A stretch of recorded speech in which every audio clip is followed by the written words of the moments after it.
So, good morning, everyone. West Coast time. We do have some East Coast visitors, so happy lunchtime for you. But welcome to SDMFC's first members only training.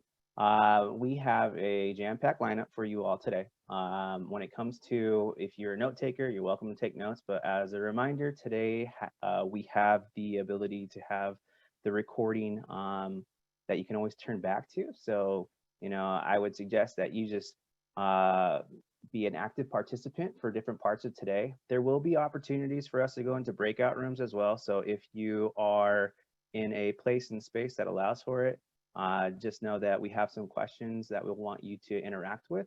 And so be prepared when those points of time come. And yeah, let's get underway. So first and foremost, welcome. We're going to be talking about online marketing and communication, and SDMFC's theme for 2022 is Bridge to Your Village. And so, we have selected this training because we understand that right now a lot of our work is predicated on bringing people together, and some of that audience is virtual. So this is a great way for you to think about how to get your message out there.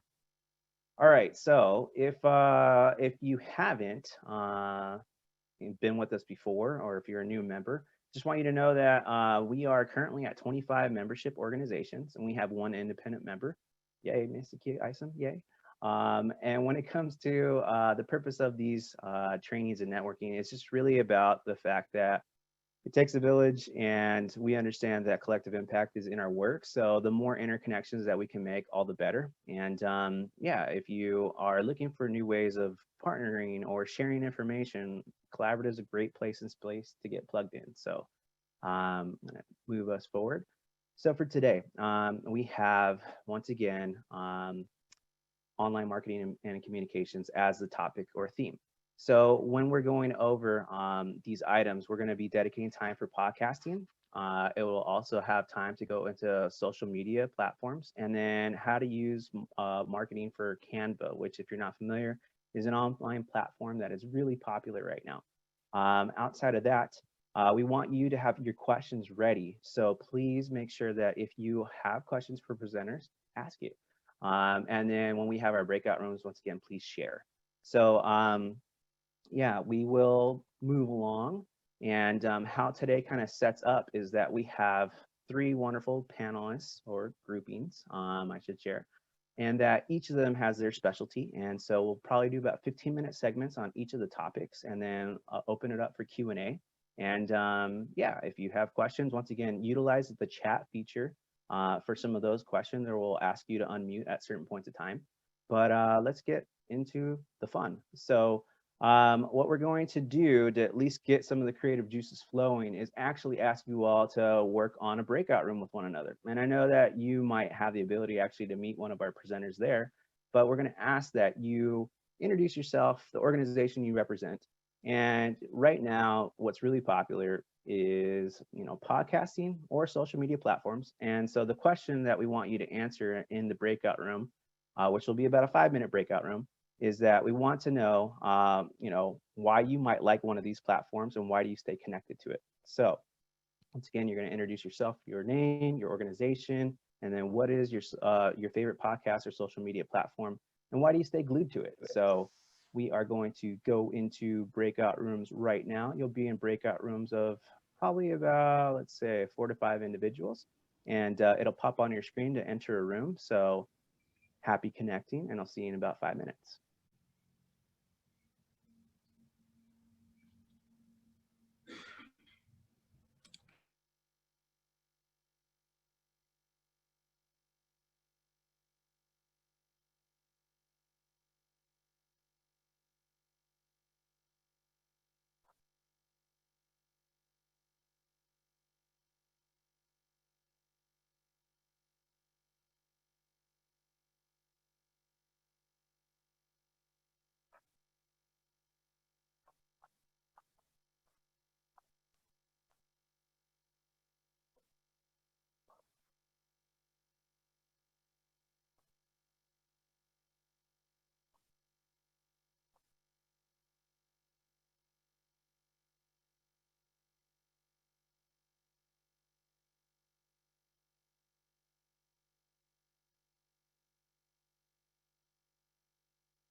Hi, Michelle.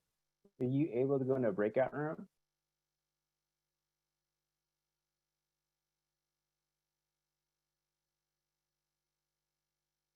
So Michelle, I'm going to assign you to a breakout room. They're just doing introductions right now, if you are able to say hello to folks. I can't hear you yet.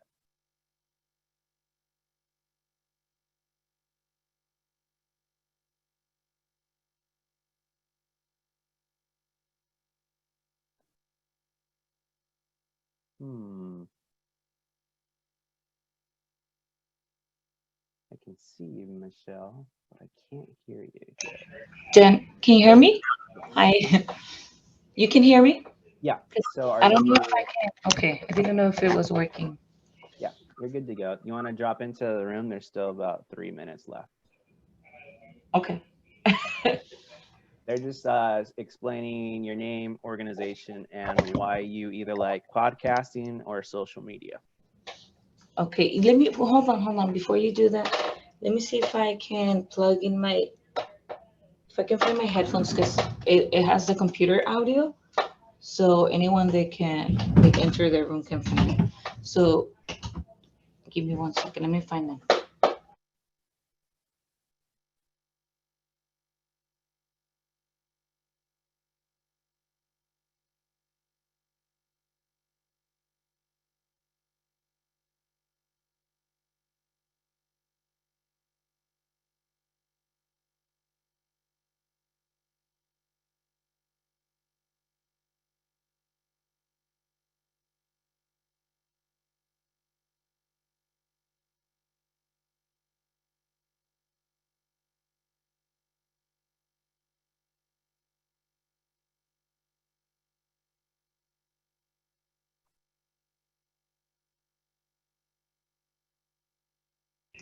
Okay, can you hear me now? Yes. We're gonna have to Okay. come back from break, so I'm gonna just have you hang tight. So Okay. Okay. Thank you. I don't know if this is working.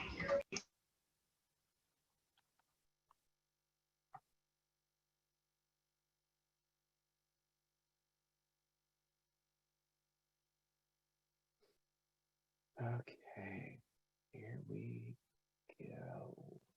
Countdown will start in a minute.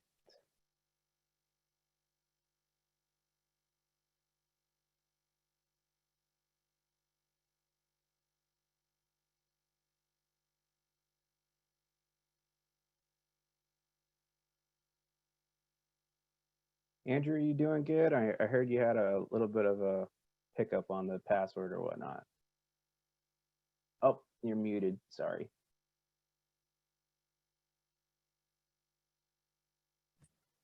Yeah, I'm on my phone. For whatever reason, my computer won't take the password.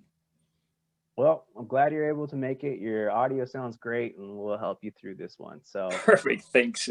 everyone, we will have just a few more seconds of this breakout room. We do have some rooms chattier than others, which is fine with me, and they're going to take the full 60. So, you got about 10 seconds on the countdown.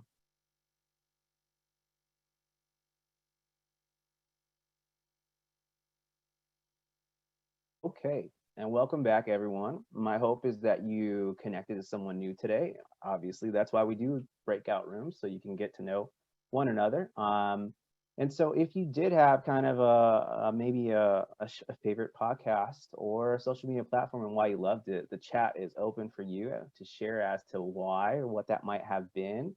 And we really kind of want to acknowledge that there's a lot of diversity among this group, and we can all learn from one another. So while we are in this place, it's just a reminder to be kind to one another in terms of our comments and our feedback.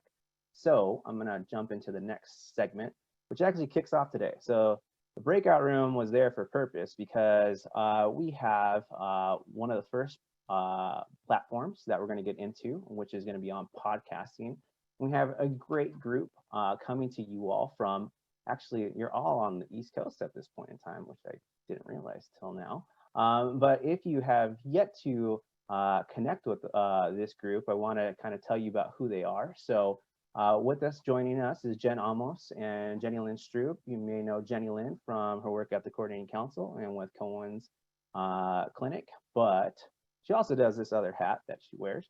And so they are podcasters for Holding Down the Fort, which is by US Vet Wealth. It's a podcast as an award-winning show that focuses on sustaining and fulfilling and purposeful military and post-military life through conversation and community building. They have this is my brief aside, they have an awesome collection of podcasts if you haven't checked them out. They're like anywhere from 15 to 45 minutes max. So please come give them some love. But if you haven't experienced it, they have conversations with special guests and for the military community to share knowledge, resources, and relevant stories on how they best hold down the fort, thus the name. So for themselves and for loved ones. The show is co-hosted by Jen Amos, and you can totally correct me if I said it wrong. But Jen is a Gold Star family member, veteran spouse, and community relations director at US Vet Wealth. And Jenny Lynn, as I mentioned, is the outreach coordinator for Stephen A. Cohen Military Family Clinic at VBSD and co-host on Holding Down the Fort. So now that hopefully I didn't butcher that too much, ladies, can you please bring us through this wonderful topic or say hello to the audience? Sure. Thanks so much for having us today. I'm happy to be here in one of my other roles, as Danny put it, as co-host of Holding Down the Fort. And yes, Danny, you got all of our information right. It was all a mouthful and well done. Thank you. Yes, we have very long titles and we individually wear many hats. So thank you. And Amos, you got it right the second time with Amos. So I guess we're going to talk about podcasting, Jenny Lynn. Yeah. And I think we have a slide, Danny, if you don't mind going to the next one. And we don't really need to have the slides either. Like we can just kind of like candidly talk, but it's fine either way. But yeah, thank you so much for having us here. More importantly, thank you for inviting Jenny Lynn to talk about podcasting. And thank you, Jenny Lynn, for dragging me to be with you. And a little bit about Holding Down the Fort. It was started, summer 2019. And wait a minute. Yeah, wait. That's right. Okay, That's right. sometime around there. And it started because my colleagues and I at US Vet Wealth, I primarily work with a bunch of veterans who, when they had served, they were bachelors. And coming out of the military, they decided to get into personal finance and specialize in career military families. And the problem, though, is that because they themselves didn't have that experience of being raised in a military household, there was sort of a disconnect in the way they were talking to military couples. So come my background, being having been raised in a career military household, as well as unfortunately, having lost my dad and becoming a Gold Star family member, I brought a unique perspective to our team to represent military families. And so, however, this is like 20 years later. I lost my dad when I was 10. We started this podcast a couple years ago. And so this is my first time 20 years removed from the military to get to know the community today. And so our colleagues and I came up with Holding Down the Fort as a way to reconnect with the community, understand what the needs are today, and more importantly, find our place in how we can best serve the community. And so Holding Down the Fort has been such a great outlet for that. And the reason why I'm mentioning this specifically is if you are trying to, get your message out there, podcasting is a great way to just kind of test the waters first, to interview people, interview your ideal clients or prospective, people to see if what you're offering is even worth value to them. And so coming about 2 seasons in, I happened to interview Jenny Lynn right here. Actually, she found the podcast. And, and I'll let Jenny Lynn share her story as to how she ended up joining the show. So I was brand new at the Cohen Clinic at VBSD and came across Jen's podcast, and my clinic director and I did an interview with Jen. And then I signed up for her newsletter because I really enjoyed being on the show and I enjoyed listening to other episodes, hearing from people who are in the military community like myself. And I got a newsletter. So to everyone out there who skips all the newsletters, read the whole thing. Jen's was looking for a co-host, and I emailed back and said, well, what are you looking for? And she said, you actually. I would love someone who filled the active duty military spouse role. And so for the last, gosh, I think we're in the middle of recording our 4th season together. You know, it's been really fun to work together and create community via the podcast and with each other. Like Danny mentioned, we are obviously in the same room, but we're both on the East Coast. But we started when I was in San Diego and she was in Virginia Beach. And, you know, through the beauty of technology, we were able to co-host a show together and bring together people from all across the country, which was super fun for us. Yeah. And the crazy thing is that, you know, when she was based in San Diego and I was here in Virginia Beach, I actually am from San Diego. So after we had lost my dad, our family catapulted from Yokosuka, Japan Naval Base to San Diego, California. And so I had lived there for 20 years. And then, you know, my husband and I, we moved over to the East Coast for business related reasons.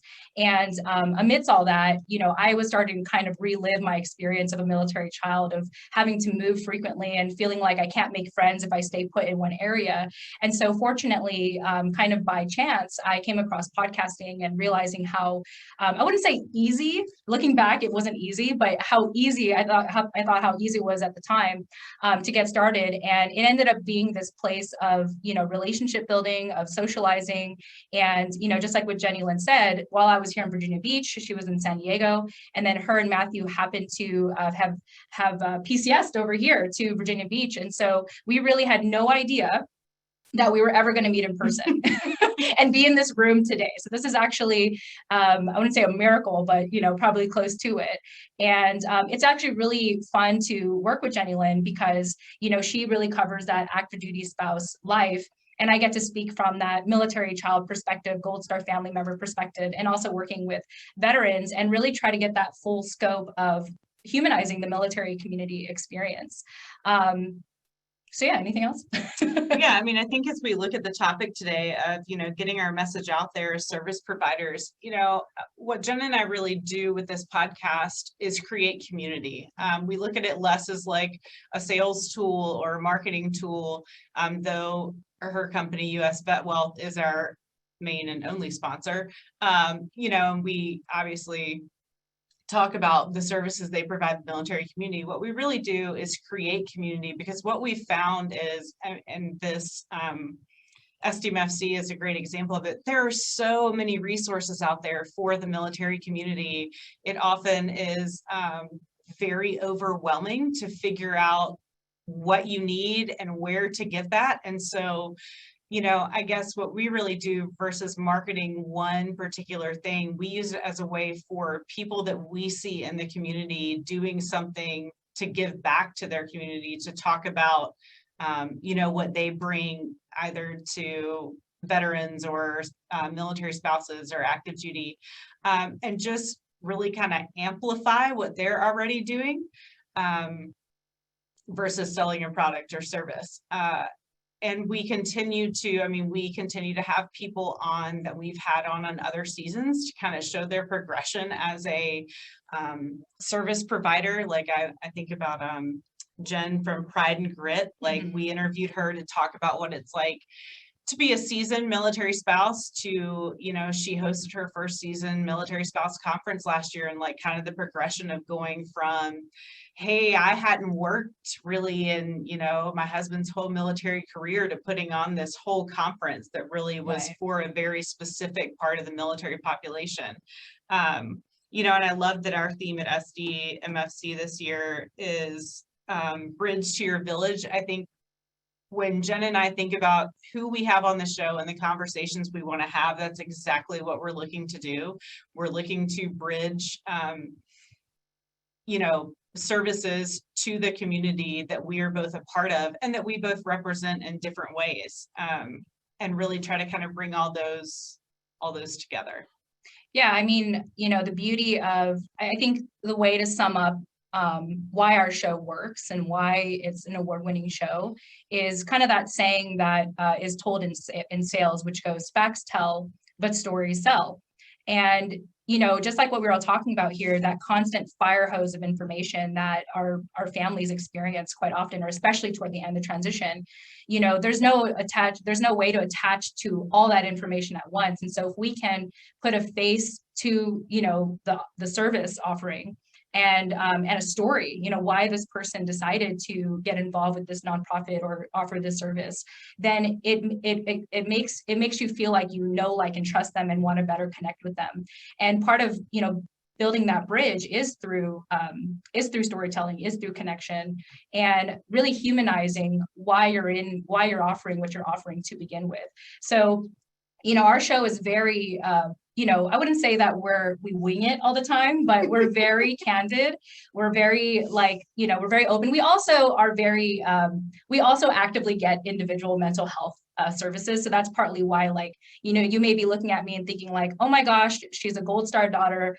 How is she so uppity? And how does she have all this energy? And it's like, well, it's because of therapy. It's because of counseling. And I highly, highly encourage it, especially if you have kids, set that example for your kids, because unfortunately my dad didn't seek out those services while he was in active duty. And it literally cost his life. And so anyway, I didn't mean to get into that kind of topic, but the point, what I'm trying to say is that we're very human here, because we know the stoicism around the military community, and kind of having that stiff upper lip, or acting like everything's okay because, hey, it's a volunteer service, you signed up for this, therefore you put up with all of the things that come with it. However, that dismisses the emotional ride of this military life. And so our show is all about humanizing that experience through storytelling, and bringing on people who, don't just have something to offer, but they come on with the desire to connect with us. And this is just like what Jenny Lynn said, this is partly why we bring on past guests to just continue to track their journey and see how they're doing and how they're continuing to give back to the community. And so that's pretty much it. I want to wrap up with kind of talking more about how we maintain the show, unless our time is up. You just let me know, Dan. You let us know, Danny, if we're done talking. No, we have about like a 5-minute window right now. So if you have last tips, tricks, insights, and audience members, if you have questions that you'd like to direct to them right now. Perfect. Yeah, the last thing I want to just wrap up with is, the last point we had there is like, how do we maintain the show? And we maintain the show the way that the military maintains a show. You pivot. You pivot and you evolve and be okay with it. We are not, like, Jenny Lynn and I have constant discussions on the direction of the show. She's our official idea fairy. And, I'm always, and she helps me be accountable too, to show up for the show and to constantly evolve it. Like when we first started, I had this general like, oh, let's just feature anyone in the military. And, 6 seasons later, because of the feedback, because of kind of where our passion lies individually and what happens to come together, we've been able to narrow it down to focus on career military families specifically. And so it's really just allowing yourself, you have to kind of allow yourself to evolve with the show and allow the show to evolve with you, if that makes sense. So that's the last thing I'll share. Jenny Lynn? I think on that maintenance piece, it's also like knowing where your strengths are. To be clear, I am the shower upper and good idea fairy of the show. I come with good ideas and guests to have, and I show up here to talk. Jen handles literally everything else, all of it. Though, as we continue in partnership and in seasons, it's knowing those things. Like I happen to have a very strong network of still active duty families. And so, as we've continued this relationship, it's starting to split up. Like, what are we good at? I'm never going to be good at editing. And that is just not where my strengths lie. I'm good at coming up with ideas. I'm good at getting people on the show. I'm good at showing up. And I think, if this is something you're looking at as an avenue or venue for whatever it is you want to bring to the, collective table, know where your strengths are. Like, it's okay to hire out for this. In fact, we have a great editor, yes. Dennis. We tell him thank you all the time. And it's knowing those, like, if you really enjoy talking to people, then hire out the rest. Yeah. Like if you really, and we are in a podcast studio because Jen rents an office, but I've also done this for my home office at my desk. Like, it's a very adaptable medium, and just play to your strengths if this is something you're looking to take out into the world. Yeah, and we'll leave it at that. I mean, I actually found it easier to record virtually than in person. because we've always done it We've had a lot of virtually. mic Yeah. issues today, But yeah. anyway, yeah, that's pretty much our presentation. Thank you so much for having us, and we're open to any questions if there's time for it. Yeah, I'll see if any of our guests are gonna leave any questions in the chat, but I have a question for you both to at least start. I think it kind of comes around that topic in general about starting. So some groups may not be started, but was there a moment in time where you felt like you did something to really jumpstart an audience, or you started seeing some more kind of movement in terms of numbers of folks kind of chiming in, and was that attributed to anything you did, or is it just the consistency? Was it a steady drip or a rough? I think for me, like, I knew early on that if I wanted the show to get traction, I couldn't do it alone. I knew that very early on.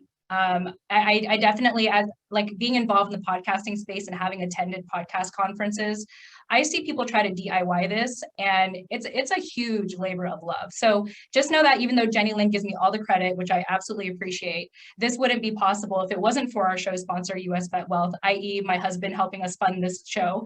And, and also like our editor and, our virtual assistant and even my team to help have come up with the idea to begin with. So it takes a village, to make this work. And then I knew in regards to growing the listenership, I knew that I wanted to invite people. I wanted to invite influencers of the community to share their story, because they would in turn share that episode, with their network. And so that's how we were naturally able to grow exponentially. So if anyone is looking for advice on how to grow your show, initially I recommend being an interview-based podcast show, because that's how you build networking and relationship building and spreading the word out there very quickly, as opposed to just doing it on your own and trying to run a show and just share your own story. Although you have a great story, everyone has a great story.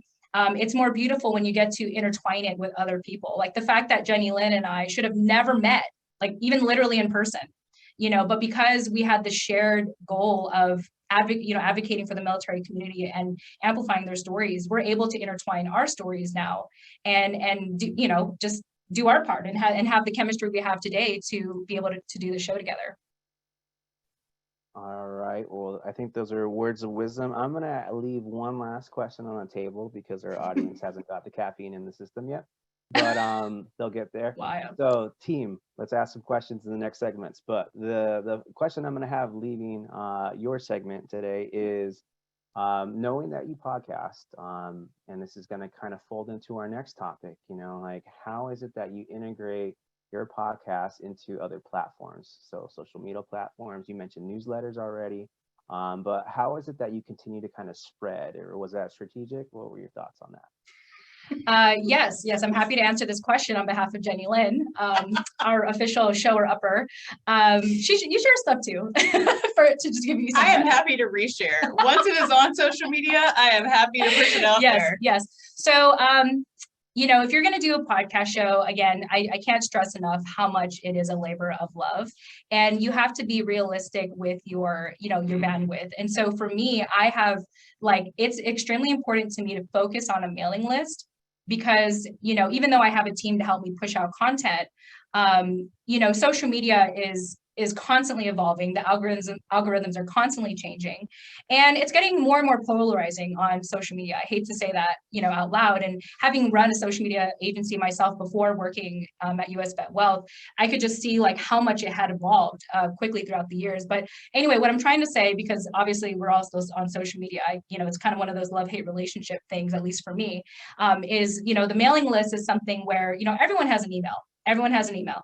And if people value community building and staying in touch with you, then the newsletter is the way to go, because what happens is once we push out the newsletter, but we also share that newsletter via our social media. So rather than, so that when, and let me say that again. So I'm acting like we're recording right now. So we push out the newsletter via social media, and we also pin it at the top of each social media platform, so that when people visit our platforms, even if we're not posting, they could at least see that as the most updated, post, and they can, click in, and even though they're not subscribed, they can see the newsletter that we're sharing. So if anyone's looking for a tip, MailChimp is a great, free mailing list to get started on, because it's also social media friendly. That's what I use for all of my shows.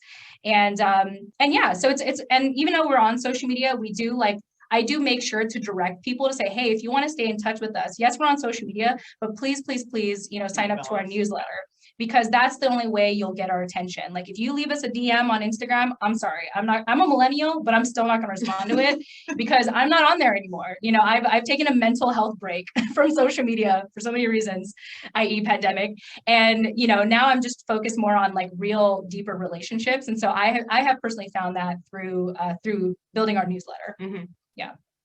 All right. Okay. Well, got a few nuggets in there. So thank you once again. Holding Down the Fort podcast is now in the chat box. So please check them out. And thank you for the time. So, Yeah, thanks, Thank Danny. you. SDMFC as a whole, we have another breakout room for you. So we're going to recreate a breakout room. We're going to be talking about what success stories have you had using social media to promote your organizations. And I know there's so many of you that have really great causes.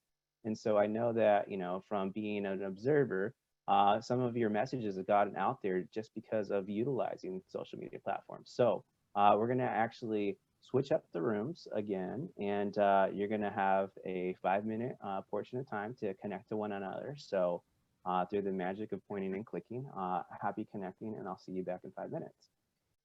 All right, so hopefully you had met someone new once again, learned about a story who might have been successful via social media platforms. And if you are so brave, I invite you to share what that experience looked like in the chat. There's no story too small, too large, and is often what we're told in terms of putting out messages and marketing. So, if you had a breakthrough, we want to hear about what that looked like for you. And I'm going to just wait for the final folks to finish up. But I want to hopefully welcome back, everyone. I want to hopefully have you all feel comfortable in sharing kind of any of those breakthroughs that you had via the chat once again. As there's no right or wrong way to really kind of get the word out there. It's just a matter of kind of being strategic and hopefully learning along the way. And I think our last guest kind of shared that it wasn't necessarily a polished product when you first start.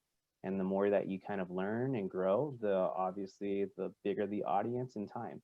So I'd like to introduce our next guest, which is Andrew Appleton. Andrew is the CEO and founder of ParadeDeck.com, but he's also a U.S. Marine Corps veteran. And so Andrew has been in the world of getting the word out for service members and families through some of his work that you're going to hear about shortly. But what I loved about what you shared, Andrew, is just that he believes that no matter an individual's background, race, mistakes, successes, or radicalness, uniqueness, each person deserves the right to participate in the world around them, which is, I think, super awesome as a message. So, Andrew, welcome to SDMFC, and please share a little bit about yourselves, and you tell me when you're ready for points and clicks along the way. All right, thanks. And I am on my phone. Can everyone hear me okay? So I had some technical issues getting on. But yeah, if you can't hear me, just let me know. Thank you. It's an honor to be on here.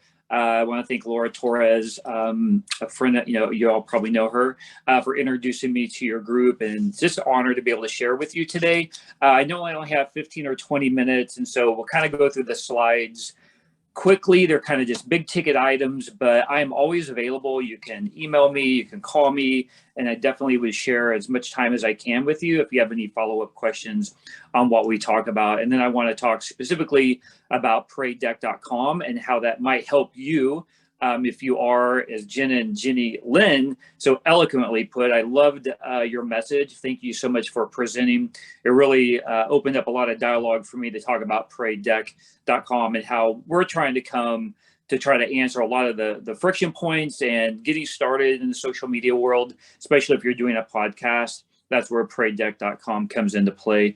But my name is Andrew. I'm a Marine Corps veteran. I was enlisted and an officer. Been in kind of the tech world, my whole life. I really enjoy being able to use technology to tell stories, to share stories, to support other people's stories, and most importantly, how to hack things together. And we'll talk a little bit about that because I know none of us really have deep pockets or sponsors yet that are able to provide financially for our projects and our dreams and our goals. And so being able to find tools, useful tools to be able to get you down the road is very helpful. And Jen mentioned one, MailChimp is a great product to use as well. So we are going to just talk quickly about social media growth and engagement. So we can go to the next slide. All right, so your brand story, everything you're going to hear me talk about the next 10 minutes really comes from this book right here, Building a Story Brand by Donald Miller. I would highly recommend you getting this book. It has helped me so much. I read a lot of books about social media, how to build a website, how to build your brand, your logos, all of that. This book literally changes my life every time I pick it up. So I would recommend getting that book and reading it. It is overwhelming because it's going to point out like, oh my gosh, I need to change everything on my website. So read it with a grain of salt, but I highly recommend picking that up and reading that, especially if you're just starting out in building what your message is, or if you're not finding the engagement that you're looking for. It's a good way to, as Jen and Jenny Lynn said, to pivot because that's what building your brand is all about. None of us are going to magically be able to create our value proposition, our mission statement, and all of that exactly perfectly the first time. We have to pivot and we have to kind of realize this isn't going the direction I thought it was, or my users or my client base or my customers aren't reacting the way that we thought they would. And that's all due to your brand story. So let's click to the next slide. And I want to talk about 4 areas: solving your customers' problems, being consistent, relevant, and timely in your content, some technology hacks, and then more specifically on some nonprofit. If you guys have questions specific to nonprofits, I work with a lot of nonprofits, a lot of podcasts, I work with Toys for Tots. I actually just got off a phone call with them today on helping them increase their engagement with social media, especially with the holidays coming up. But more importantly, if you didn't know this, Toys for Tots has a literacy program. They send presents over to third world countries to children. So it's not all about Christmas, but you would never have known that story. And so one of the things we're working with them is how do we tell the rest of the year story as Toys for Tots. And so there are different ways to do that being a nonprofit. So let's go to the first slide, solving your customer's problem. And again, I'm not going to be able to really do justice to this. I just want to kind of hit the high level. When you're trying to identify, like, what is my product? What is my message? What am I trying to do?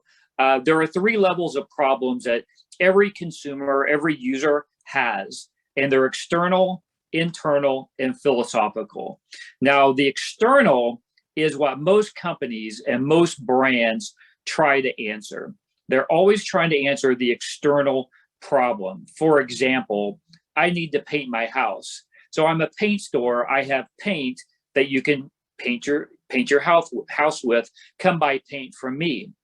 Well, from a consumer perspective, my internal problem is I have an ugly house. I'm the ugliest house on the street, and I really want to make it look better. That's the internal problem. And most businesses always try to focus on that external problem because most likely it's the easiest problem to solve. It's the problem like I need groceries, so I'll just go to the grocery store. But I go to Whole Foods because I want organic, I want fresh, or whatever my X, Y, and Z is. That's my internal problem that I need the provider to solve for. And then you have a philosophical problem.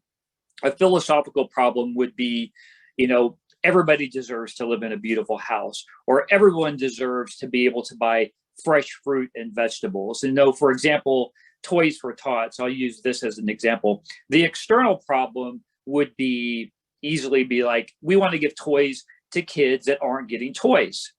But in reality, the internal problem is really what we're trying to solve for. I'm a parent and I can't afford to give my child a present. So it makes me feel bad as a parent, worthless, like I'm not being a good parent. Philosophical would be all children deserve to have presents at Christmas time.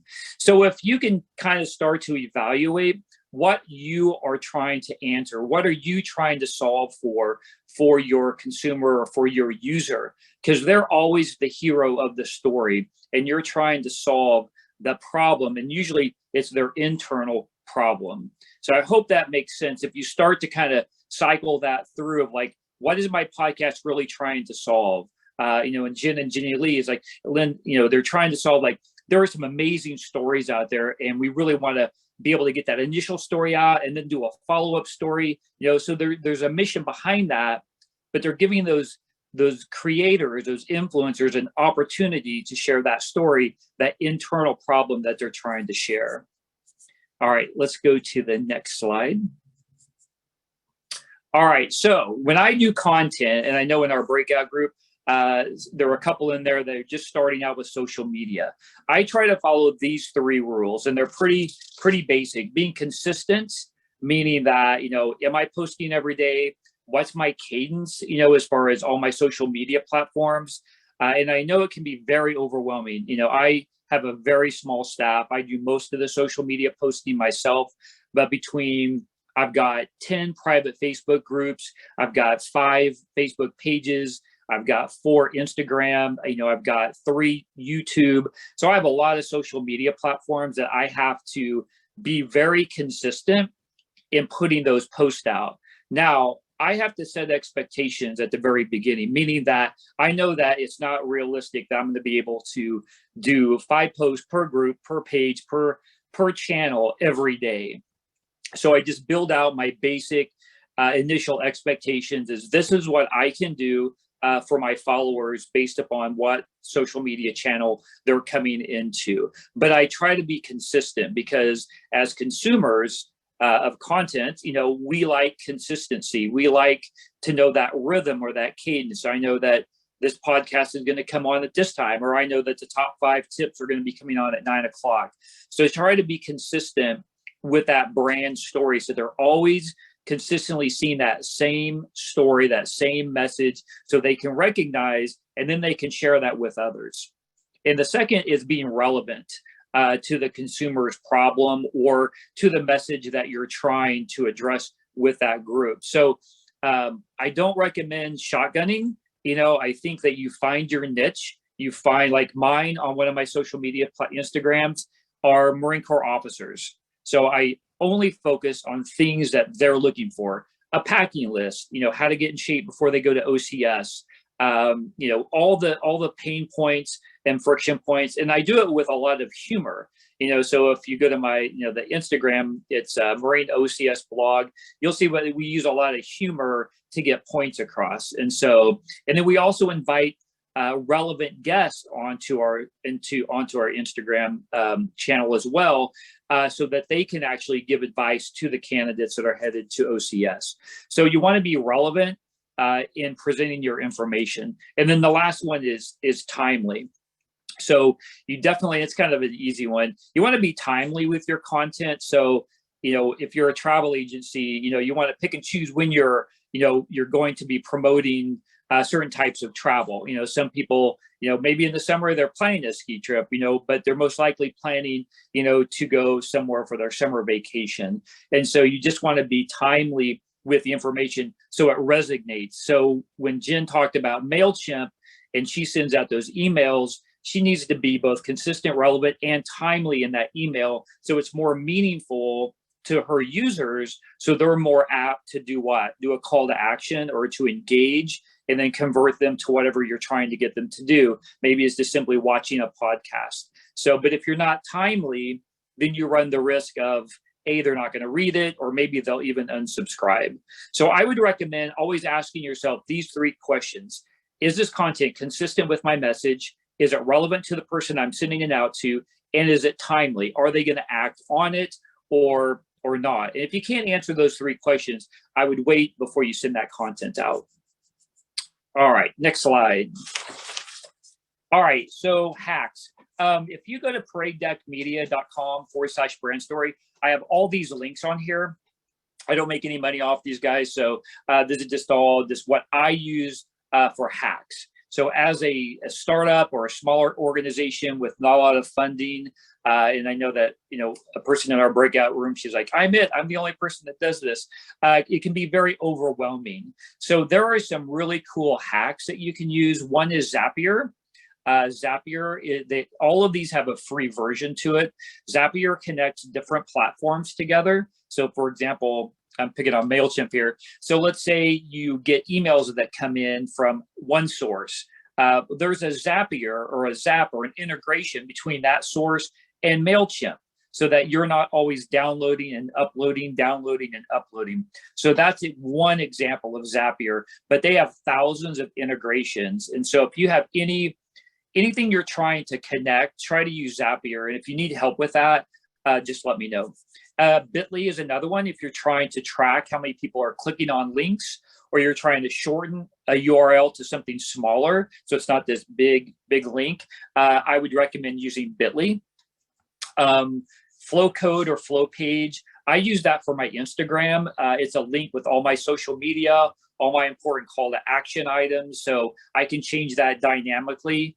So if I'm like, let's say I have a guest on live, I'm going to put their stuff up in my Instagram bio link through Flow Page, so I can change that. It also has amazing analytics, and you get 3 pages, I believe, for free. And so, and then YouTube, they have a lot of interesting hacks as well, like especially when it comes to search engine optimization, putting cards in on your videos so that they're clickable, so you can send somebody a call to action while they're watching that video.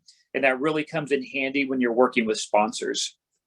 And then Parade Deck is the last one. So I'll finish up on this one if you want to go to the next slide. All right, so Parade Deck is a platform that brings all your social media all in one place. And so have you ever watched any kind of podcast or any kind of interview and they ask the guest like, hey, how can we find you? And they're like, oh, you can find me on Instagram or YouTube, or, they list all of their social media platforms. Well, now you can just say, you can find me on Parade Deck.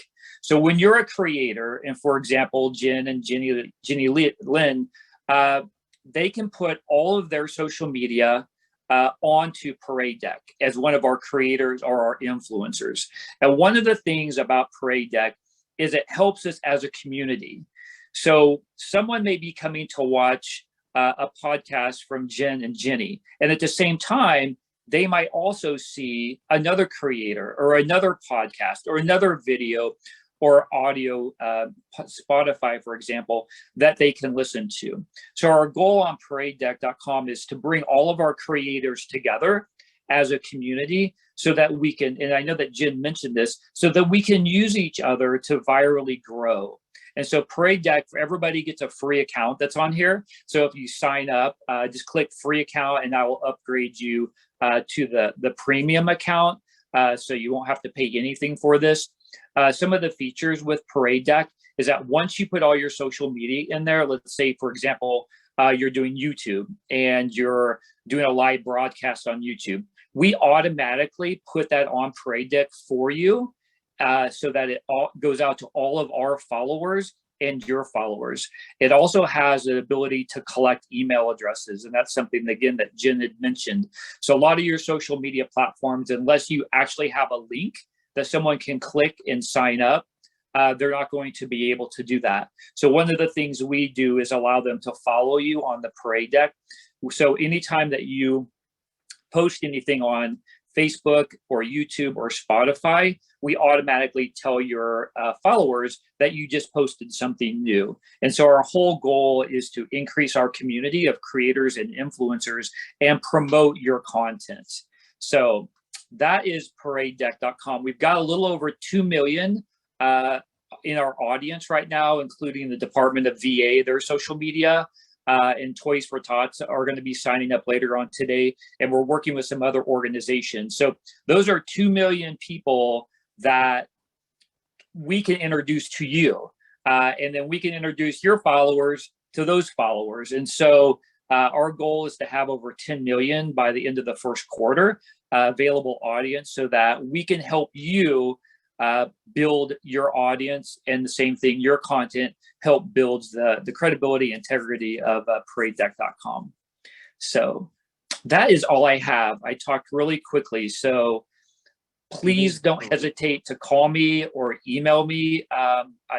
This is all I do.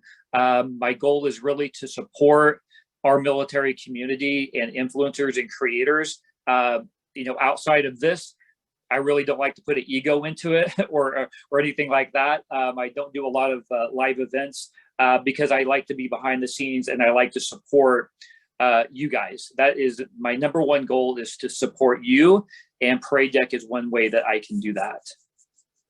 Well, you're getting a lot of love in the chat, Andrew, and I'm going to bring a question, and hopefully others might have, a little bit of time to think about it. But so you had mentioned a few things about platforms, and knowing that our audience, some are starting, some have maybe started to do it a while ago.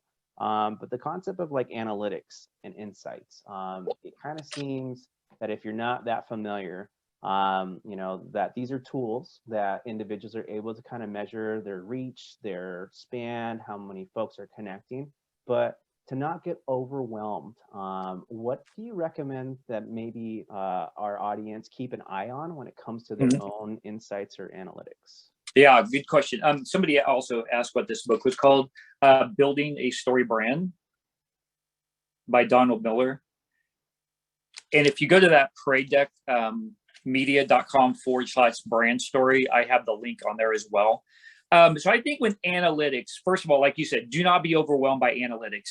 Do not chase followers. Do not get defeated. Like I have 20,900. I only, because I looked at it right before this, 20,970 followers on my Instagram. I can get so obsessed with trying to get 21,000 that it will drive me nuts. And that's bad. And I'm only telling you that because I know how it feels to be able to think, I only have this many followers, I only have this many subscribers. So when it comes to analytics, you want to figure out what is your brand? What are you trying to do? Ultimately, what is your goal? Is it to help somebody? Then it really doesn't matter how many subscribers you have. If you help one person, if you prevent one veteran suicide, is that good enough? Is that good enough for your analytics? But analytics can be very good when it comes to trying to understand where the best engagement is with your audience. So I would recommend, if you don't have a Google Analytics account, that is free. And there, again, you can reach out to me, but Google Analytics, you can put the code on your website. If you have a website, so you know where your users are coming from, how they're getting to you. You can get really technical with Google Analytics. It usually means you need to hire somebody, but I just wouldn't get over your skis quite yet. Just get the basic analytics coming in. As far as Bitly, that is another great, cheap, free way to measure engagement. So a Bitly, again, it's a URL shortener, but you can tie it to a campaign.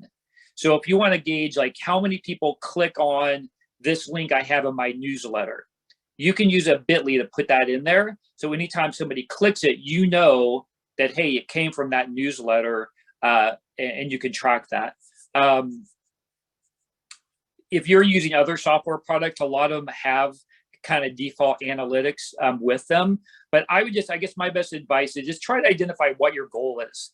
Is it, if it's subscribers, or followers or things like that, then you're going to be out doing advertising and Facebook, ads and different things like that, trying to bring people in. But if you're simply trying to understand where are my consumers coming from, where are my followers coming from, I would recommend using FlowPage because that's really good with analytics. It tells you where they're coming from, how many times they've clicked on a particular link. Then you can kind of start adjusting your website or your social media. But I would make sure that your Instagram, your Facebook, your YouTube, obviously Parade Deck, right?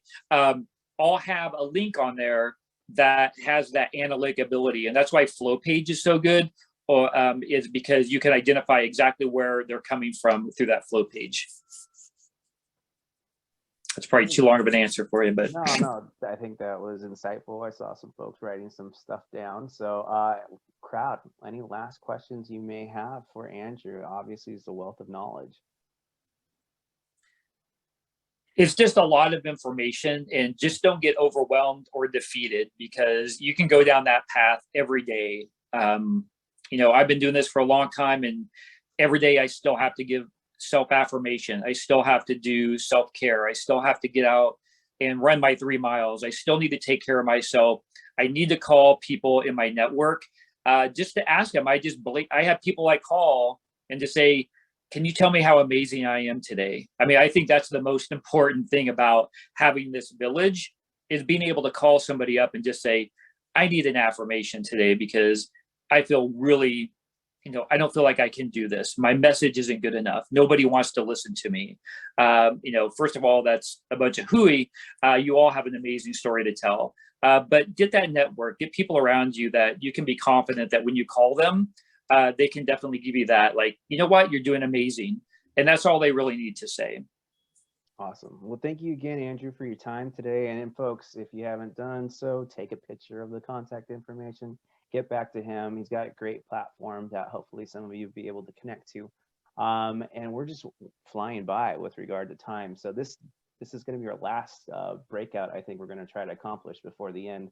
But if you can, we're going to do our final introductions. And then what company do you think has the most memorable or notable branding marketing campaigns out there? So, I mean, you might go to a lot of different products. Maybe it's causes. There's a lot that actually sticks in your head. So what's the stickiest chewing gum is what I'll leave you with. So when we go into this next session, share your thoughts, and I will have those rooms hopefully come up shortly. And we're going to recreate them. And once again, say hello to one another. Think about what's the stickiest brand that'll be in your head. And this will be maybe about 4 to 5 minutes. So quick sharing. All right. See you soon. Okay. That should have done it for our last breakout of the day. And I want to thank you all for participating. Obviously, this is always about getting interconnected. So hopefully you got a new contact, maybe learn something new. And I'd love for this time, please, if you can, tell us what you thought about the question. What do you think is the most stickiest brand out there? And so put that in the chat if you can. But it's my pleasure to introduce our final presenter of the day. It's Mary Rose Solis. She is what I love. She put in her bio, a solopreneur, and I'm probably going to butcher that the wrong way, but she's been involved in a lot of different levels and backgrounds with her career. And so she's been in corporate, startup sectors, has over 20 years experience working with Fortune 500 companies in a variety of industries. She's also USD connected, go Toreros. And when it comes to some of the hashtags, she might be dropping some knowledge on you all today. She has March 4 forward, and then Find Your Wave. So welcome, Mary Rose. It's a pleasure to have you today, and feel free to take over the screen sharing. Thank you. Let me go ahead and get set up here, everyone. Bear with me. I know it's been a long day, so I will do my best. Just to preface, this is kind of a presentation that I had to take out from one of my workshops. And so I tried to pare down as much as I can to give you guys the highlights. So this is actually a good exercise in showing you that in Canva, I decided to use Canva to show the presentation so that you can actually see one of its capabilities, right? So I'm going to quickly present, and once that gets on the screen, we'll get started. So bear with me. Sometimes, unfortunately, with Zoom, technically it can be a little bit slow going, but just a note, which I didn't do, they have a desktop version that I think you can save your program and use it that way. So hopefully this will come up shortly. Okay. You see it? Thank you. Perfect. All right. So creating impact. So when I first got connected through Laura Torres, I want to say thank you. This is such a great community to learn more about. I'm also a daughter of a military, retired U.S. Navy. And so this was just great. I'm familiar with the military community, and although it's been a long time going, it's still very much versed in it because my parents, are still as well. So I'm glad to be able to be a part of this and share as much as I can to help you all. Creating impact. When we first started, we talked a little bit about Canva, but really the emphasis was about how to really create impactful marketing campaigns. And then ultimately, yes, there is going to be a tool that you can leverage, but there are also multiple tools. So I really do want to emphasize more on the impact part. So hopefully that'll be something that interests you. And of course, go into Canva just a little bit to show you guys how you can then use that as the tool of choice if you want to go ahead and create those visual campaigns. All right, so I'm going to get started here. Quick about me, he's already mentioned it. So over 20 years of experience, you can follow me either at Esme Rose or March Forward. My most active right now in Instagram and LinkedIn, you know, and I do have presence in all platforms. Whenever a new one comes out, one of the side tips for you all is to always snag the handle, what we call the handle, to ensure that you even if you're not going to use it, secure your brand's handle, your company's handle. So mine is March Forward, for example. So on all the platforms, I was able to grab the @March Forward. And so even if I don't use it, I still have it so that nobody, you know, takes over. Let's see here. This, change the page. Okay. So for me, my hope is that you guys will have 4 takeaways. And again, you know, I apologize if I speed through this, but feel free to ask questions after, and we can connect also after. There are 4 things behind the impact: from concept to content, effective brainstorming, and confidence is key in delivery. But first, I do want to talk about attraction marketing. So attraction marketing is what I focus on as a service provider for my clients. It is a term, basically a method of marketing a product or service. I'm not one for outbound marketing, which is pretty much like, you know, cold calling or knocking on the doors and things like that. I do value those efforts, but for me, having been in the world of corporate and all that, where there was a lot of that going on, I really did learn over time that your personal brand, your brand as an individual, as well as a company, ultimately attracts who you want and who you should be serving. So I do focus on attraction marketing with my clients who want to find strategies in doing that. And so basically it's just providing valuable information, sharing who you are, sharing the impact that you make, and that convinces people to buy from you, or to sign up with you, or to work with you. It's really a powerful strategy for those who want to build lead generation and brand loyalty. Okay. So attraction marketing is kind of the basis of the work that I do. So let me go back here, it's kind of speeding through here. Apologize. Jeez. There we go. What makes an impact? Be intentional with every campaign. So I know it's easy for people to say, okay, what exactly must I do step by step to create an impactful campaign? But the reality is there is a lot of contributing factors to that. So being intentional with every campaign is a must. Every campaign should be created, you know, in its own specific to its goal, right? Don't just make them relevant and relatable, which are obviously most important, just like Andrew mentioned earlier, but you have to also leave an impression that ultimately moves the person to act. And Andrew mentioned this earlier about, you know, understanding the drivers, right, behind the person. And so the more you understand that, the more you can potentially move them to act, which is what we want, right? A call to action of some kind. The best campaigns, in my opinion, or at least the way that I work with my clients, are those that are heard, seen, and felt with the heart. So understanding your target audience is imperative, especially in today's world. As you all know, and we've all experienced this, a lot of people are going through so much these past few years, and some people are actually suffering trauma from it. And so a lot of what we want to focus on is understanding how people are feeling, using what we call, right, that intelligence, social intelligence, right, to really understand and develop campaigns and content that speak to them. And that it helps them know that you are listening and understanding. So when making an impact, so a lot of folks ask me, well, how do you always, you know, create these campaigns? You come up with the great stuff and they're either aligned with the trend. Again, there's a difference between trendy and trending, but relevant and relatable. There are 3 things that I do that I constantly do to make sure that I have the tool set and the mindset to create impactful campaigns. And that is immersion, position, and clarity. Immersion is when I don't just put myself in the shoes of my potential client or customer or, you know, person that I'm going to be serving. I immerse myself in their world, right? I don't just, because I'm a branding and marketing specialist, I don't surround myself with other branding and marketing specialists all the time. That doesn't do me any good in understanding my audience. So I go where my audience is. And so when I say immersion, I really do immerse myself in the things that they see, right? How they're being marketed to, how they're being targeted to, how they're responding to those efforts, how they're feeling. It's not just looking at it from a transaction, because I'm a big believer of interactions, not transactions. So I look at it from, again, they're people, and understanding how they're looking and feeling about something that's coming at them, whether I review comments on a particular campaign that's come out. It's important, because the more immersed I am in their world and how they're seeing things, the better I am in creating the right campaigns that I think will speak to them, to my target audience, the more I get to know them. Position, I believe Jen and Jenny mentioned this on theirs, which I thought was great, was strengths and weaknesses.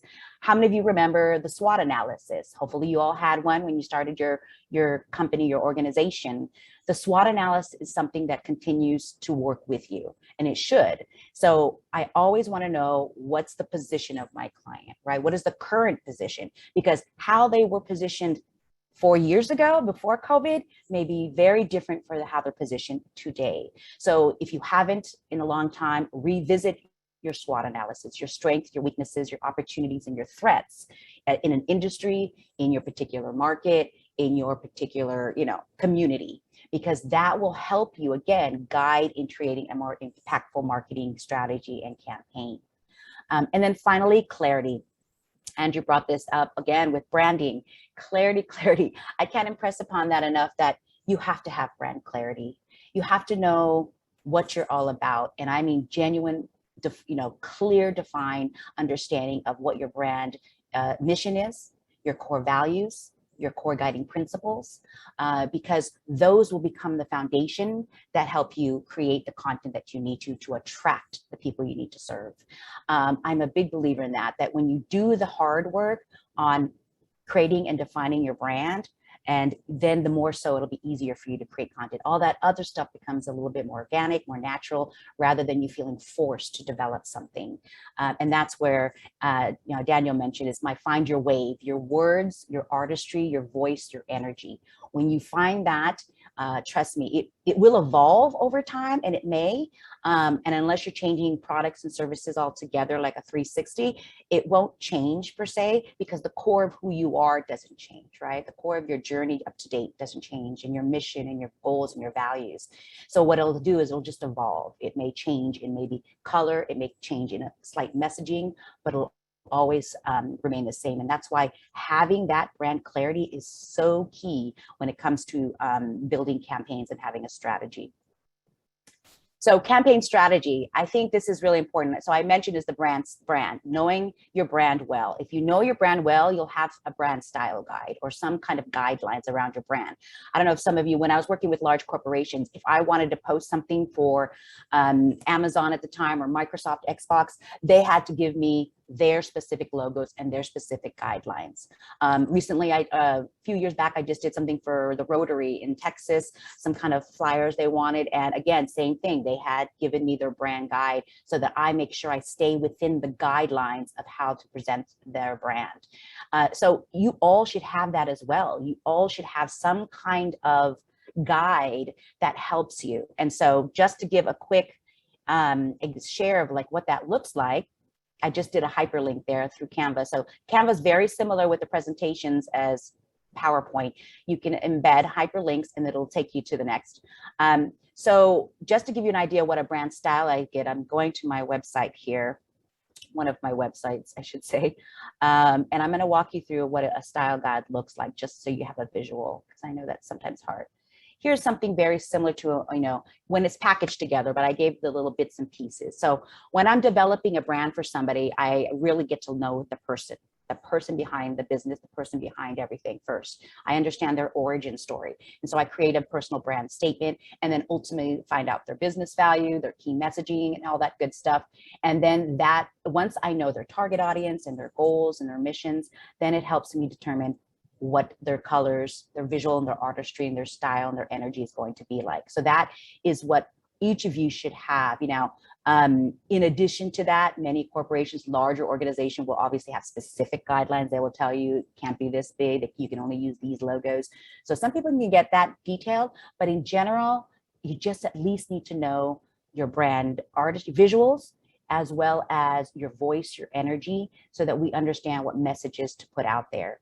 Because if you do this right, the brand clarity, you can hand this to anybody, a website designer, somebody who's creating flyers for you, and they should be able to come up with anything for you quickly, okay? Because they have everything that they need. Hope that makes sense. Then the other thing is the campaign strategy. Now, if somebody comes to me and says, can you build a campaign for me? And I haven't personally developed their brand and worked with them, I could do it. It's just, but I do require a couple things, right? Which is the brand style guide. And then I have to understand their campaign strategy. Now, if they can't do it, obviously we can work through it, but ultimately the best thing would have a campaign strategy. And a campaign strategy is like any other kind of project plan and strategy that we do in any business or organization, right? Defining the target audience, the goals. I think somebody mentioned all of this earlier. And again, just to give you a quick example of a template that I would receive or at least complete to make sure that I have all the knowledge that I need to help this customer is, these are kind of like the information that I have. So when you guys are developing campaigns and you have it, if it's yourself or you have fortunate enough to have a creative team, the more information they get, the better they should be in developing a campaign, being creative as well as being impactful and strategic.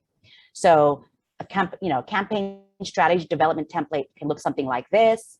What's the timeline? What's the budget? What tools do we have? Do we have any people resources? A lot of people don't. So I say, okay, there's nobody. And then I understand their campaign objective, what channels are they gonna target, and so forth. I do this even though it's sometimes too comprehensive for most of my clients, because I work with small and medium clients now, or individuals. What I want them to understand is, one, the importance of strategy, but number two, it is relative, right? It is relative to their current circumstance and to their current capabilities and to their current resources and budgets and so forth. Not all strategies can be alike. So it's hard. So you shouldn't be trying to compare yourself to what others are doing, because ultimately you don't know what their resources, the capital they have, the staff they have, how they started and so forth. You should only focus on what you are capable of, so that you just do it with intention, and you also do it with organically, where I can only do this much, and it's okay. As long as you're doing, I'm a big believer of, as long as you're doing it genuinely and put in the work for strategy and doing your best, you will attract those that you need to work with. And if you don't, you always attract the lessons, right? And you'll learn from it. So that is the two things that I ask for when I get a campaign, somebody asked me to do a campaign. And then finally, to kind of really get into the campaign, because I know we're probably running out of time, so I apologize. Let's see here, got that. From concept to content. So somebody actually brought this up a little bit earlier, I think, or rather in one of the breakout rooms. But one thing that's very important as you start to go into developing a campaign concept, right? Because generally you should have some kind of campaign concept around what it is that you want to develop, that's going to reach your goals. But one thing you should be understanding is that from concept to content, you need consideration.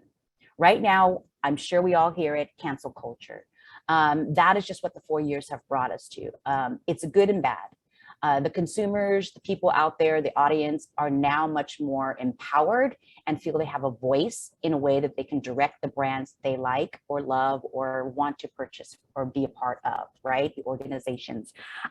It's not easy to navigate through that, but the more you have brand clarity and the more that you focus on your value and your guiding principles, the better off you'll be. In fact, one of the statistics that you see here, they talked about how 73% of those that were surveyed said that they're less likely to cancel a brand or an organization when they believe they're purpose driven, right? And even if they did make a mistake, they do and show amends, and as well as likeliness to change, they're again less likely to cancel. So again, as long as you have that brand clarity and stick to your values and your guiding principles and work with intention, I think that from concept to content, you will be less likely to have to hopefully deal with any of those kinds of things. And I think that's consideration, intention and respect is something that we lack sometimes when we're putting out content. Because just recently in LinkedIn, there's been a couple of hoo-ha like posts that I've seen about people being tone deaf and not reading the room.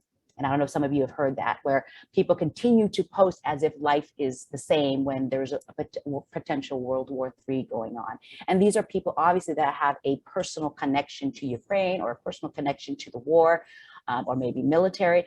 And I've seen the behaviors and the emotions that are going behind those kinds of posts. And so you should be aware, everyone should be aware of those and be mindful whenever they're creating content out there, especially campaigns.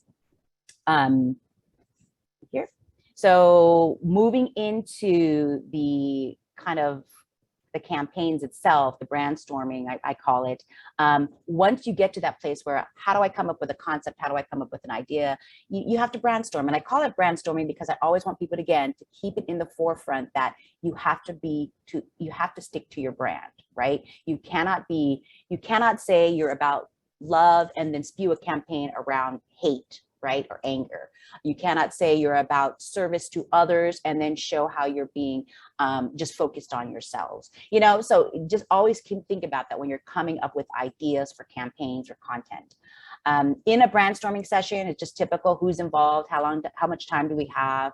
Go ahead and tap into those creativity, create as many choices as possible, and then narrow it down. Again, be relevant, relatable, and differentiate if you can. And sometimes differentiation comes through creativity, because right now, I'm sure all of you know, there is so much noise out there. I also sometimes take breaks from social media, from my immersion, because it can be overwhelming. It's like a tsunami of information coming at us, and we don't know what's true and what's not true. We see the divide, we see the impact on people, and so it can be very daunting. So when we want to create content, put something out there, we have to ask ourselves, what part do we want to play, right, in the noise, and how can we differentiate ourselves in that noise? And so those are things that you want to keep into consideration. Let's see here. Real quick, I know sometimes people ask what's trending, what's happening right now with campaigns. There is so much information out there. I'm a big believer of finding your resource. I like to focus on big brands and sources only because I'm familiar with them, but also because they've done the work. They actually have the budget and a team doing research, analysis, and marketing. So it's really great to just leverage what they've already done, whether it's like a McKinsey & Company or Deloitte & Touche. You guys, they have free material out there. And I always tell my clients to find those materials around their market and their industry, and they'd be surprised. Even nonprofits, you'll want to see that how incredible. There's so much information about social missions and social purpose-driven organizations, and you can then leverage the research that they have done. But these are just a few of things that you start to see happening. Ad Week mentioned, you need to add in 2022, building a company culture, entering the commerce-averse, strong first-party data, personalization, artificial intelligence, but yet not really. They kept saying that nobody's quite ready for artificial intelligence. And then they talk about trends to drop. And then you've got other sources that talk about some of the looks you'll start to see, right? You'll start to see eco looks being dropped. That whole thing about clean, and especially because they want to start bringing people back to bright colors, maybe even neon 80s is what I'm hearing. Inc.com mentioned that virtual events will still remain the norm. And if you really want to make an impact, reduce customer anxieties. That's the thing. You have to reduce your audience anxieties. And a lot of that comes with case studies and testimonials, showing your value again, but through other people's voices and perspectives. So there's a lot of info there. One of the biggest ones too, from a societal leadership that I follow, I just learned about, and I really think it's interesting. It's about trust. We've lost trust a lot in so many forms and ways. And this organization here is focusing on how leadership has to change, and that the future of business is going to be centered around social leadership, and especially addressing the distrust issue. And so as you're creating content and campaigns going forward, think about how trust plays a role in that, okay? Because that might be something you want to consider. And then, campaigns, once I get into Canva here in a sec, I'll do a quick little show. I'll just kind of go through. I'm a big believer that the strategy and the work behind it all is what makes the biggest impact. If you have a design person that you're fortunate to have somebody with the expertise and the skills to design, then you have trust in them. If you give them the right information, they'll develop something, right? They'll have to tweak it with your say so and such. But at the end of the day, if they are a design or a creative, they should be able to do this, right? If you don't have the skill set or the staff for that, totally understandable, right? And if you're fortunate, you can outsource, but if you can't, you have tools like Canva, which are becoming like it is the #1 platform for those who don't have the staff and also sometimes the talent to create designs and to create graphics. But when it comes to campaigns itself and concepts, kind of look at some of these things. I just kind of picked a few here that I know. San Diego's tourism, I don't know if all of you know, their current campaign is "If You're Happy and You Know It." And again, happy speaking probably to the fact that everybody is very unhappy. There's a lot less joy in the world. And so they're trying to focus on come to San Diego and you'll be happy. Happiness is calling. So they're trying to draw folks, to kind of that idea of happy that we're all kind of missing, right? This image here you can see is women centered because this month is Women's History Month. So Target, actually, they didn't create an online campaign per se. They did a website one, and they probably, because they have the budget, are going through different channels that we may not see outright, but they're doing more collaborations. But it's all about Women's History Month. They actually dedicated 2 website pages about resources and showing the products that they sell that are by women designers or women developers. And then the last 2, the recent one is Ralph Lauren. If you're immersed in, kind of different things, especially for me in branding and marketing, I learned about the HBCU limited edition campaign that Ralph Lauren just put out. It's had good and bad response depending on who you talk to, right? But ultimately, Ralph Lauren created a limited edition collection focused on the historic Black colleges and universities based on a mission they created a couple years ago after the Black Lives Matter started to rise.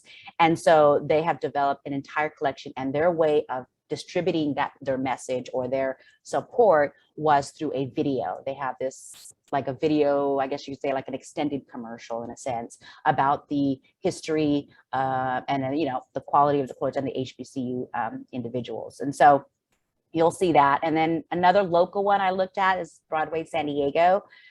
Unfortunately, they didn't capitalize as much on their campaign because I'm sure, 1, they don't have the staffing, but 2, it's also about not sure in what direction to go. But they did kind of emphasize big and bold colors. That's all they got to do with their campaign, bringing back the 45th season of theater. There's so much more they can do, I think, but at this rate, people are doing the best that they can, and sometimes we just have to rest with that.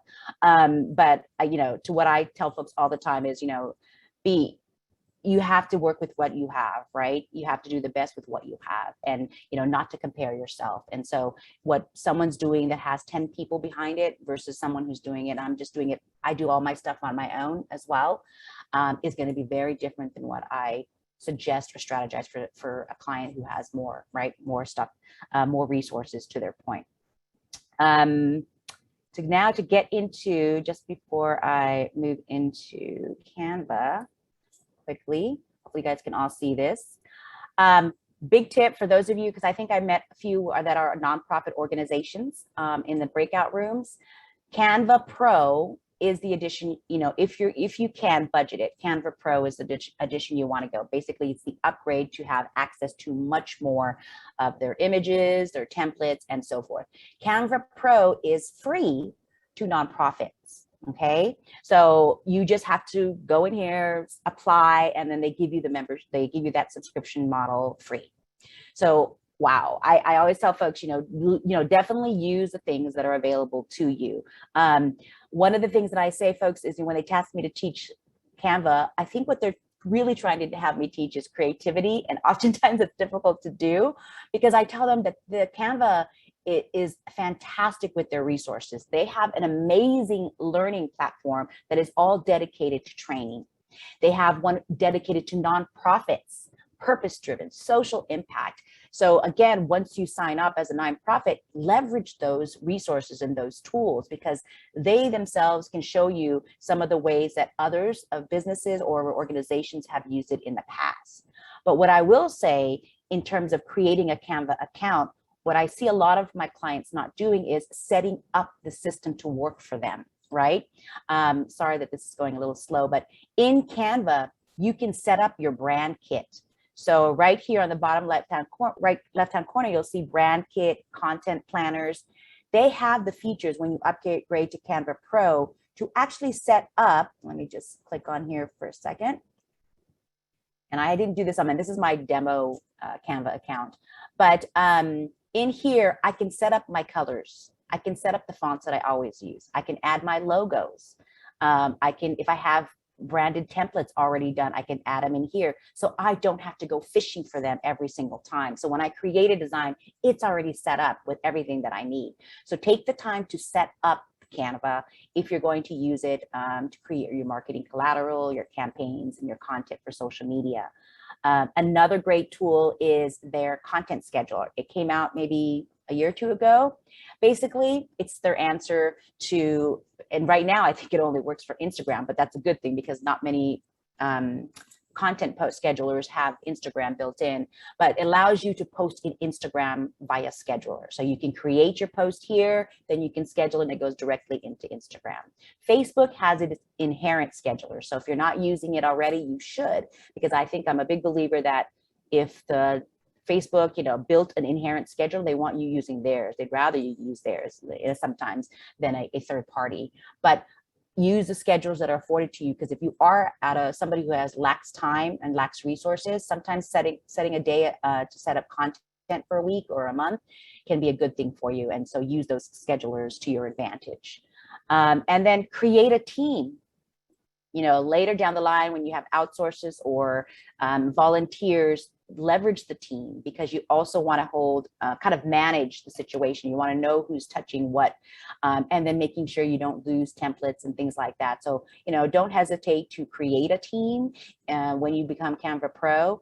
It's just a better way to manage in the event that something happens. And oftentimes we all share passwords, and I have heard so many horror stories from clients who have lost their access to some of their platforms simply because the person that they either left, and sometimes not amicably, and it could just be a nightmare. So use a create team if I were you. And then finally, ultimately, the templates. I started Canva when it first started, and to see how many templates they have is just amazing. I mean, literally, I honestly, if I just used their templates, I really wouldn't have to do anything. But purposefully, I don't use templates only because there's a couple caveats with Canva. You cannot use, if you are trying to use their templates like on a product you're designing or something that you're going to ultimately sell, you can't, because they have the license for the image. And so that's a no-no with copyrights and licensing. So this really was designed for just content. So if that's why I try not to use their templates. I just kind of design from scratch, because then I own it and they can't. There's no licensing or copyright issues. I can be inspired by their templates, right? I can look at them, because sometimes when I lack some fresh ideas, I take a look at what's out there and I get an idea. But as with anything, when it comes to templates, sometimes it makes it harder for you to stand out, right? Because everybody's using the same thing. So once you know your brand and your style and your voice, you'll hopefully be able to create your own templates that you then use that speaks about you. But there are, trust me, so many templates in here that it makes life so much easier for you to use. They have photos and videos now as well. And I have just been recently using Canva's mobile app. I use it to make my reels for Instagram. It's so fast. I already have the template ready. All it really is my logo. And then I just select videos and create the messages that I want into the reels. It's just basically like, because video, so side note, video is still the #1 thing to be doing when it comes to content. And Reels and TikTok are simply just a shortened version of videos. So I simply just tell myself I'm creating a video, and then I just happen to upload it as a Reel or TikTok. And it really isn't changing my world. I don't do the things that the others are doing because I just don't have the time. But just so you know, the videos, they have videos now, which are fantastic. You know, and it's just about you creating the story around your brand when you use it. Projects, they have folders you can share with people. It is a powerful tool. You can get you overwhelmed, but ultimately, I will say start simple, set up your brand if you have it, play with a few templates, get your practice underway, but always start from a thought of organization, because down the line you'll want to be organized. And I just think that helps for better management. But creativity is hard to train, but the tool itself is easy to learn. And it really is about just immersing yourself as much as you can. The more you are genuinely curious and have a genuine interest in people, and open up your mind and your, you know, and so forth, you'll definitely get the creativity, hopefully, that comes to you to come up with ideas, especially when you have brand clarity. So I apologize that I spewed all that out. I wanted to get out as much as I can for all of you.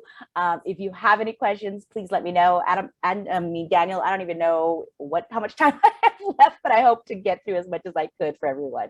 No, I think those were definitely nuggets of wisdom. I can attest that Canva is one of those platforms that you can spend days upon days of trying to kind of get into the weeds and learn. As Mary Rose shared all of those different templates. I mean, there are things for Instagram, for all the different social media platforms, video, etc. So all I can share with you is the more that you practice and start getting in there, the better you're going to become. Yes. But when Mary Rose mentioned like your color wheels or your branding kits of kind of like the organization you're with representing, I mean, this kind of a tool allows you to kind of accentuate that, to put it in everything. So honestly, I think you covered everything and more. So I appreciate your time today. And I know we're over today. So audience, thanks for sticking in with us. I'm going to just have us wrap down the day. And as a reminder, if you had to hop off early, then that's completely fine. So if you're watching this recording, then great, you got it. But it's a reminder that if you missed something, you came in late, then that's why we recorded this session today. So we're gonna share out. I'm gonna just ask you that if you had community announcement, just give it to me for the newsletter that we have. We use MailChimp, if you were all wondering. That is what we use, the free version of it. But more importantly, I want to thank all the presenters who presented today. There's honestly, like, if this was a class that I was auditing at a university, I would be hooked. There's a lot of great knowledge that came through, and the presenters themselves have been super gracious. So from Jen, Jenny Lynn, Andrew, and Mary Rose, thank you so much for being here with us today. With SDMFC members, you know, I'm so proud to have 25 of you come back for 2022, and we have aspirations of having more organizations along the way.